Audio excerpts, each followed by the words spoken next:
BTE ka ba? Kasi ako, I love BTE. Well, ako nga pala si Bench Alistair Madrigal, ang admin ng BTE Ilocos. And, ayun, gusto ko lang pong sabihin sa ating mga members sa Facebook, sa mga groups, sa lahat ng grupo, sa lahat ng mga campuses ng BTA, sa lahat ng units ng BTA. Ayun po.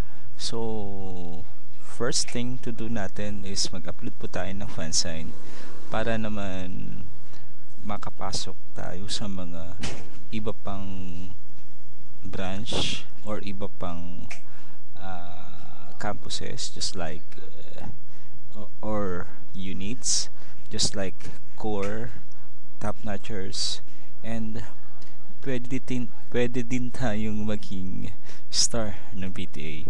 Who knows, yung gagawin mong fan sign ma-attract yung mga admin sa'yo, and who knows, one of these days kukontakin ka nila and gagawin ka nilang star ng BTA. Sino bang ayaw maging star ng BTA, di ba? So, first thing to do, kuha ng papel or anything, pwede ding through computerized, gaya nito. Yan, gaya ng ginawa ko. So, nilagay ko lang sa isang papel yung I love BTA na word. And then, paprint or pwedeng handwritten, and then kunin yung fan sign na ginawa, and then yung sarili mo, take a picture, the best shots. Ayun, then upload nyo po sa yung mga groups wall and inform the admin para makita nila agad, and then maipasok kayo sa core. Ano ba makikita sa core?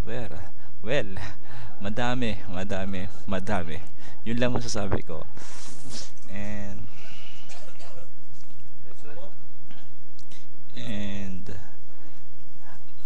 ayun.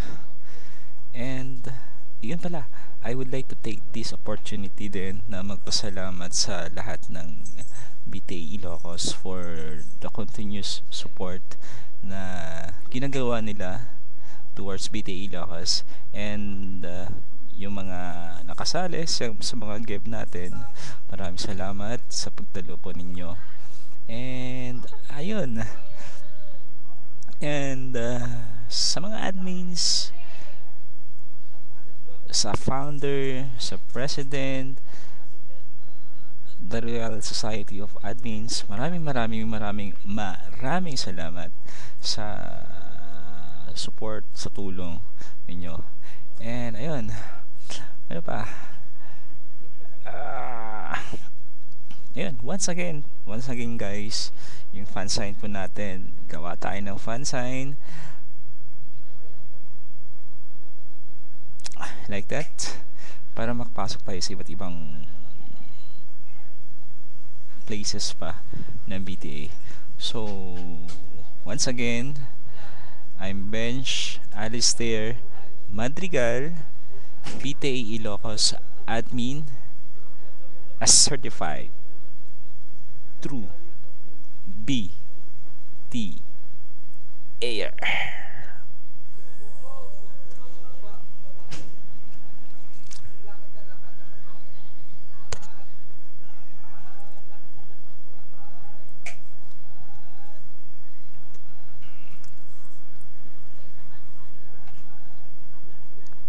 Bye.